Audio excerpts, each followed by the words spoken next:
Kabla hatujaendelea na mwezi mpya, nikukumbushe kuhusu habari tuliyojifunza muda uliopita. Tupo katika kitabu cha Dear Moon na huu ni session ya pili au ni kipindi cha pili au ni somo la pili kutoka kwenye kitabu cha Dear Moon. Kitabu kifupi zaidi kati ya vitabu nilivyoandika, kitabu kilichobeba saa ya asili ambapo tunatumia mwezi kupanga mipango yetu na kufanya ratiba yetu. Nikukumbushe tulikuwa tumeandaa hekalu letu.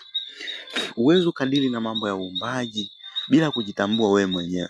Ni lazima ufahamu kwamba wewe ni hekalu na hekalu lako linatakiwa kuwa safi. Usafi wa namna gani tulijifunza kwenye kipindi kilichopita, na sasa tuendelee na kupanda kwenye shamba letu tuliloliandaa, kwenye hekalu tuliloliandaa. Tupande sasa kile kitu ambacho tulikikamata, tukakilisha, ikawa kitu kamili, ikawa ni mbegu iliyokomaa. Sasa ni wakati wa kuipanda ili tusubiri ichipue tuweze kuiona. Hebu twende moja kwa moja. Mwezi mpya au tunasema ni lango la uumbaji. Hii ndio pointi ya kwanza kabisa. Ambapo hata kwenye vitabu vya dini, kwa mfano kitabu cha Mwanzo kimeandika, hapo mwanzo kulikuwa na ukimya, sijui na utupu. Null and void. Utupu na ukiwa. Ukiwa na utupu. Rafiki yangu, sasa tumefika kwenye kituo kikubwa cha safari yetu. Tumefika kwenye kituo.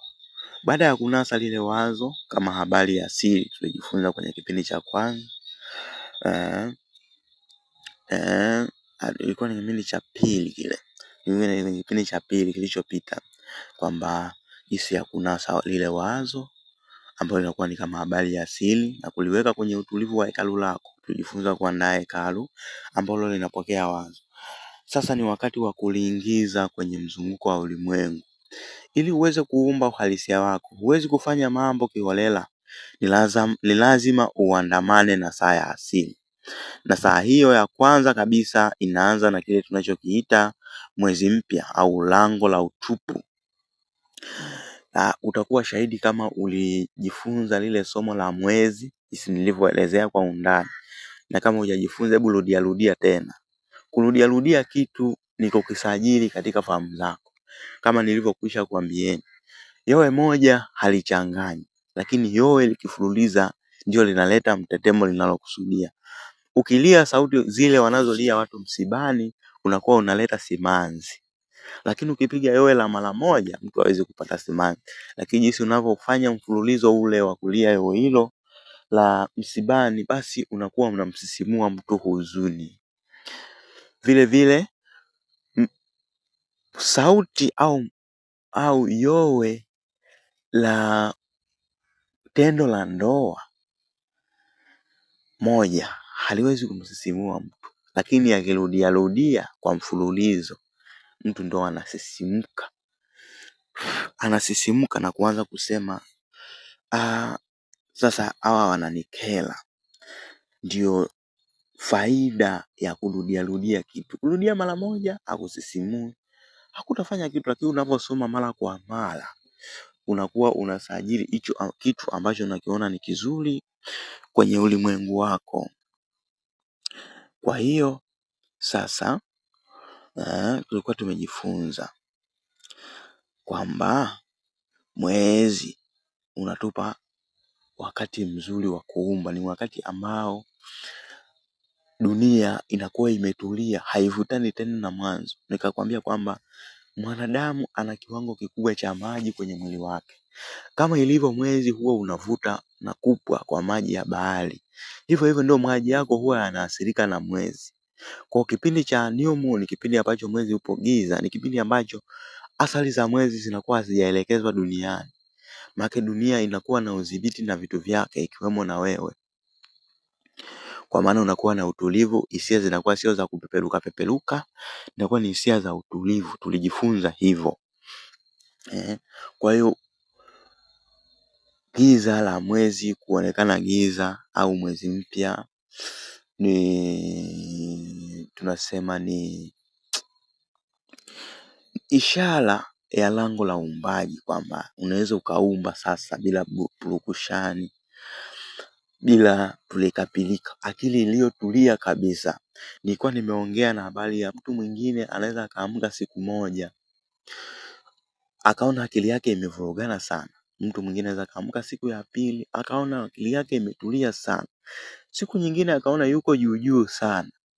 Yeye anavyokuwa anajua ni mambo yanayotokea kwa bahati mbaya. Ni lazima ukae na uangalie ni kipindi cha mwezi gani.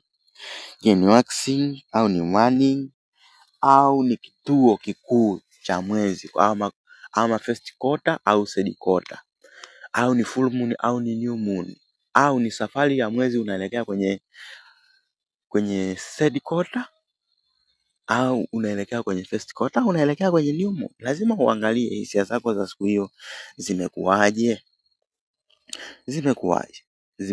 Kwa maana mwezi wenyewe unadili na maji yaliyomo mwilini mwako, na maji ni kitu kinachobeba hisia.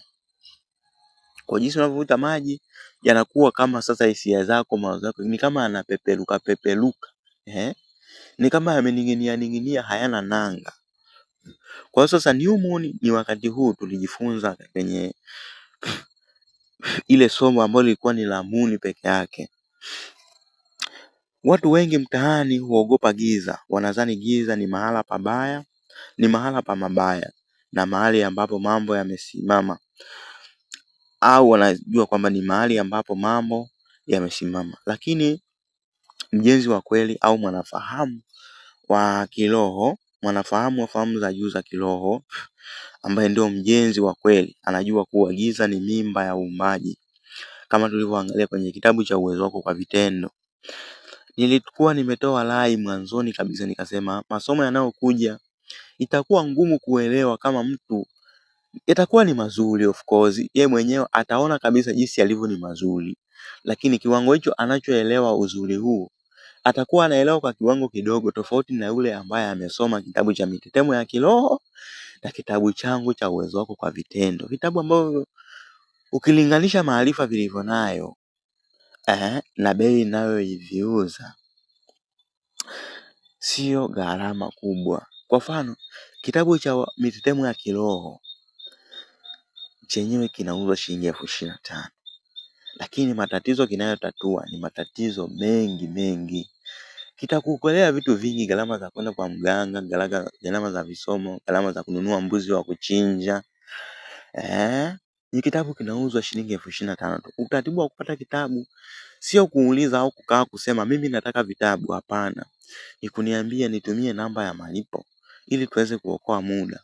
Kwa sababu au unaenda moja kwa moja kwamba bwana, kabla ya kununua vitabu nataka nifahamu kwanza kitu fulani awali, na sio kusema kwamba nataka nifahamu mambo yaliyopo kwenye kitabu.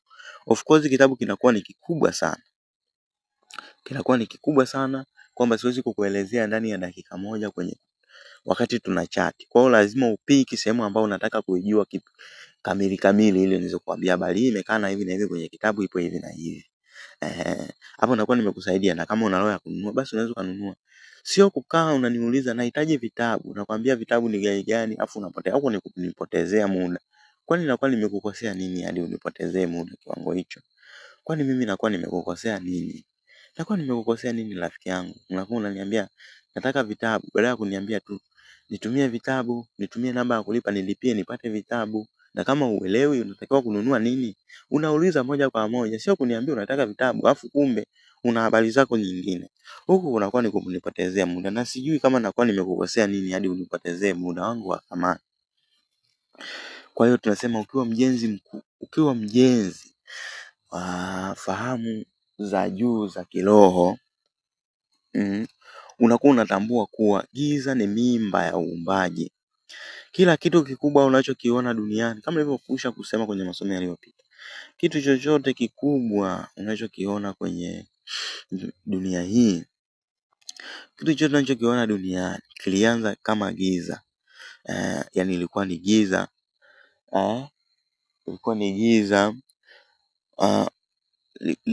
kilianzia gizani, chenyewe kilianzia gizani kabla hakijatoka kwenye mwanga.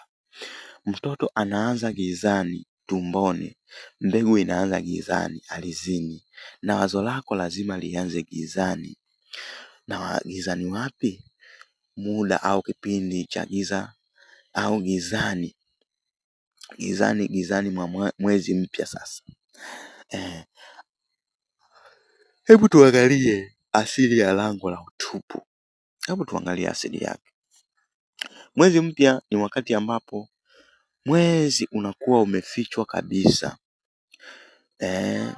Mwezi unakuwa umefichwa kabisa. Mwezi mpya unakuwa mwezi umefichwa kabisa, ukionyesha giza tupu angani. Katika ulimwengu wa mtetemo, huu ni muda wa utulivu mkuu, 0.0. Ni muda wa utulivu mkuu, utulivu unaouona. Utulivu mkuu hapa duniani ni siku ile au dakika ile mwezi unapoingia kwenye giza. Ni wakati ambapo mifumo ya kelele ya ulimwengu inalegea kidogo, na lango kati ya kile unachokiwaza na uhalisia linakuwa wazi kabisa. Huu ndio muda ambao nishati ya asili inakuwa katika hali ya upokeaji. Ni kama ardhi, au sasa ni ule wakati, kwa mfano kama ni kwenye mazingira ya kawaida, ni ule wakati ambao kama mwanamke, ni ule wakati ambao yuko tayari kupokea mbegu za kiume, mbegu za kuzalisha kiumbe. Ndio huu wakati wa new moon. Ni wakati wa asili ambao nishati ya asili inakuwa katika hali ya upokeaji. Kwenye ile 5 star, ni 6 star, kuna pembe tatu mbili, moja imeshuka nyingine imepanda. Sasa wakati huu tunasema ni nguvu mbili zinakinzana. Sasa ile nguvu ya chini watu wanasema ni nguvu ya kike, ile nguvu pembe tatu inayotazama juu ni nguvu ya kiume. Nguvu ya kile inachofanya kionekane. Kwa hiyo ile nguvu ya kike ni ule muda ambao iko tayari kupokea. Ni kama ardhi iliyosafishwa na mvua ya asubuhi na iko tayari kupokea mbegu. Katika hali hii ya utupu, hakuna kitu kinachoweza kukuzuia kuandika sheria zako mpya.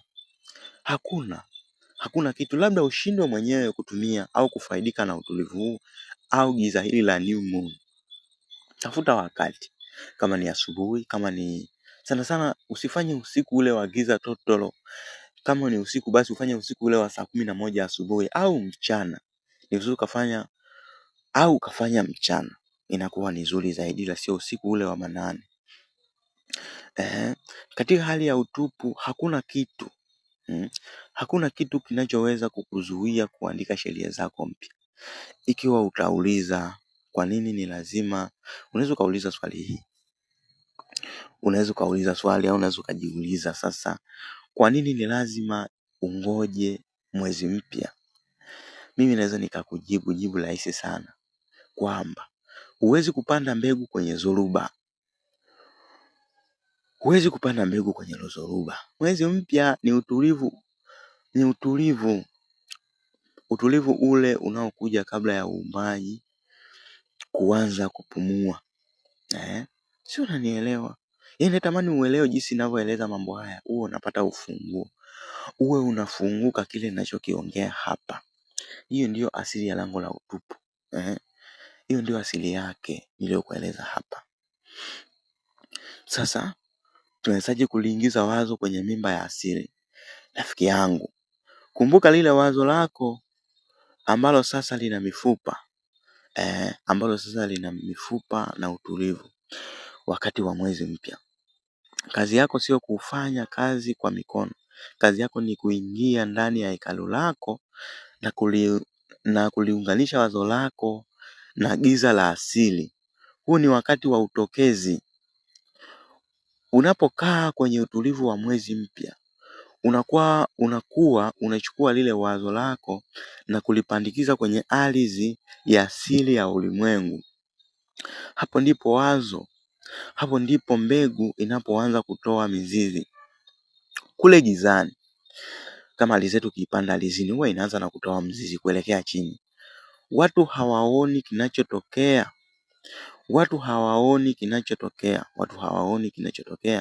Na wewe mwenyewe huoni kwa macho, lakini chini ya ardhi ya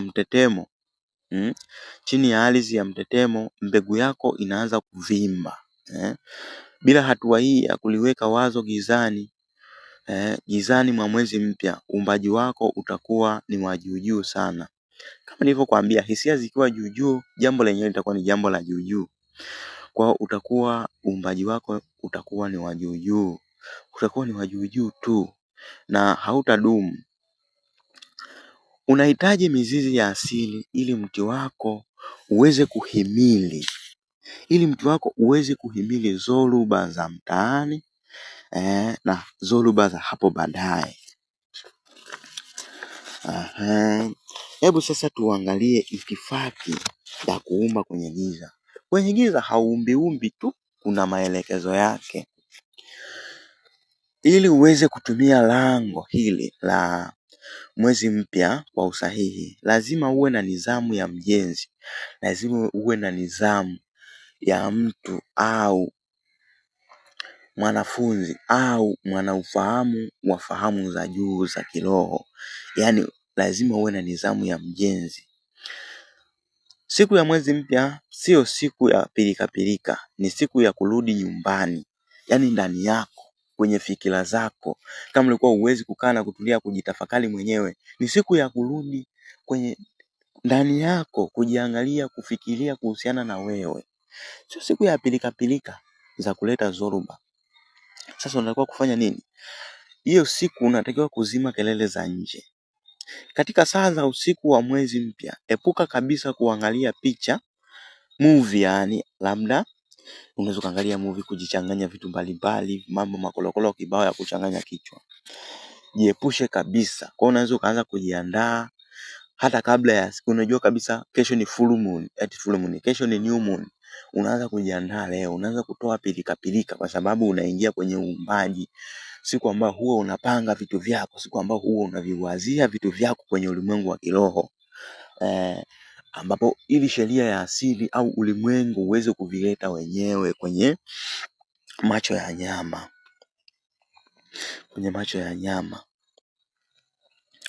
Sasa ndio maana nakwambia katika saa ya usiku wa mwezi mpya, epuka kabisa kuangalia picha au habari za watu wengine. Kila picha unayoingiza machoni inachafua usafi wa mbegu yako. Inachafua hekalu lako. Inachafua usafi wa mbegu yako, ule ukamilifu wa mbegu yako. Unakuwa umeanza kubomoa mbegu yako mwenyewe. Unatakiwa ubaki kwenye giza lako. Ndio maana ya kuzima kelele za nje. Tumia nguvu ya utupu. Hebu keti kwenye utulivu na uone lile wazo lako likiwa tayari limeshafanyika. Usilione kama kitu kitakachotokea kesho. Lione kama kitu ambacho kimeshaumbwa ndani ya lile giza. Na ukumbuke kuwa au nataka nikwambie kwamba unatakiwa sasa ulione wazo kama kitu ambacho kimeshaumbwa ndani ya lile giza. Ulione kabisa limeshaumbika. Giza lina uwezo wa kumeza kila shaka. Unajua giza linavyomeza vitu vingi. Unaweza mko watu wawili kwenye giza lakini msionane. Bila mwanga hamwezi kuonana. Kwa giza linameza vitu vingi sana. Giza lina uwezo wa kumeza kila shaka yako yoyote. Na kubakiza ukweli wa wazo lako pekee. Kwa mfano kama kuna mtu anakutisha, ukikaa kwenye giza huwezi kumuona. Giza linakuwa limemeza na unabaki wewe mwenyewe. Ndio tunachokwambia hapo kwamba giza lina uwezo wa kumeza shaka yako na kubakiza ukweli wa wazo lako peke yako. Yaani kukubakiza wewe ndio unabaki unatambua kwamba niko kwenye giza. Huoni mwingine, wewe ndio unatambua uwepo wako kwenye giza hilo. Mwingine humuoni wala humwazi kuhusiana na mwingine. Yaani kama pako kimya hutamuona kama hamna mwanga. Sasa tunasema kwamba watu wengi wanafeli hapa. Watu wengi huwa wanafeli hapa kwenye hichi ninachokwambia, kwenye itifaki ya uumbaji. Sasa kwa nini wanadamu wanafeli hapa sasa? Rafiki yangu, watu wengi wanashindwa kuumba kwa sababu hawana subira ya kungoja lango lifunguke. Wanapata wazo leo, wanataka matokeo leo. Wanakimbilia kuanza mambo wakati mwezi unakaribia kuisha. Kipindi cha giza kipindi cha giza kinachopungua. Kipindi cha giza kinachopungua, ambapo nishati ya asili inakuwa katika hali ya kusafisha na sio kupanda. Unapopanda mbegu nje ya mzunguko wa mwezi mpya, nasema kwamba unapopanda mbegu nje ya mzunguko wa mwezi mpya, unakuwa unapambana na asili. Na ukipambana na asili, unajua mwenyewe huwezi kushinda. Pambana na asili unavyoweza, lakini utapambana, huwezi kushinda kupambana na asili. Ni sawa na kupambana au ni sawa na kupanda mchele kwenye msimu wa ukame wa jua kali. Je, itaota? Unaweza kutumia mbolea nyingi na maji mengi ya kumwagilia, nguvu nyingi na pesa nyingi, lakini mmea hautakuwa na afya kama ule unaopandwa na mvua ya kwanza ya msimu. Mjenzi wa kiroho au mwana ufahamu wa juu, fahamu za juu za kiroho, mjenzi ambaye ndio mjenzi wa kiroho. Mjenzi wa kiroho hatumii nguvu nyingi, anatumia saa ya ulimwengu. Sasa nataka nihitimishe maneno ya mwisho kwenye kipindi hiki cha New Moon. Rafiki yangu, mwezi mpya ni mwanzo wa mzunguko wa milele. Mwezi mpya ni mwanzo wa mzunguko wa milele. Hii ndiyo siku ambayo inatakiwa kuwa tarehe 1. Hii ndiyo tarehe 1 ya asili. Hii ndiyo tarehe 1 ya asili. Mwezi mpya ni mwanzo wa mzunguko wa milele. Unapoweka wazo lako hapa, unakuwa umeunganisha ndoto yako na mfumo unaoendesha nyota na sayari. Hakuna mtu mtaani wala hakuna mfumo wa watu wengine wenye nguvu ya kuzuia mzunguko huu ukishaanza.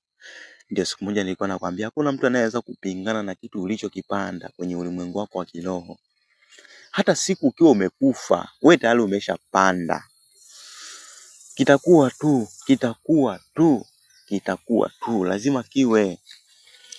Lazima kiwe. Na ili kiharibiwe ni lazima wewe mwenyewe labda uingie sasa ndani ya fahamu zako za ndani kwenye ukiroho wako.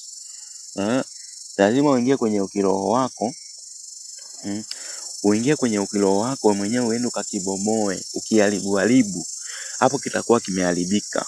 Lakini ukisha kipanda kama hakijaharibika, ni ngumu kukiharibu. Ni sawa na mtu ambaye anamloga mtu kwenye ulimwengu wa kiroho, anakuwa chizi. Bila kwenda kubatilisha uchawi huo kwenye ulimwengu wa kiroho, yule mtu hawezi kupona uchizi. Hata ukienda hospitalini wakakupa dawa, mwisho wa siku zile dawa ni dawa zinazorudisha mitetemo ya mwili kwenye usawa wake, ili kila kiungo kirudi kwenye usawa wake na mtu aweze kuwa mtu yule aliyezaliwa. Ndio maana hata kama sio uchizi, mtu akirogwa huwa inatafuta namna ya kuvunja uchawi. Unavunjwaje? Hauvunji kwa nyundo, lakini unavunjwa katika mazingira ya kiroho. Lazima uingie kwenye ukiroho, uone. Ukiweza kuona uchawi uliotumika kwenye mazingira ya kiroho, basi unaweza kuharibu. Huwezi kubomoa nyumba usioiona, huwezi kubomoa nyumba usiyojua ilipo. Lakini ukishajua ilipo, ukapata nia ya kwenda kuibomoa, unaweza kuibomoa.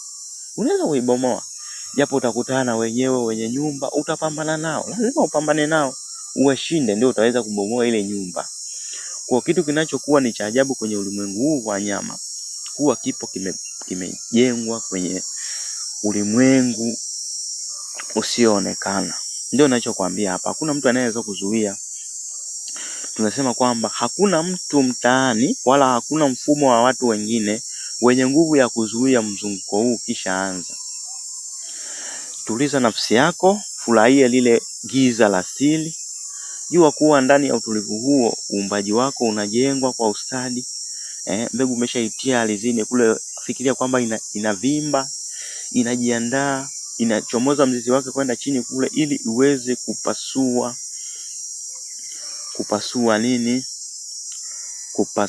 ardhi na iwe imara. Huwezi kuweka kitu ambacho ni chepesi. Alafu upepo ukaja usikibebe. Lakini kitu kichepesi ukifunga kwenye mti ambao una mizizi imekita chini, hata upepo upigaje kitakuwa kinazunguka hapo hapo.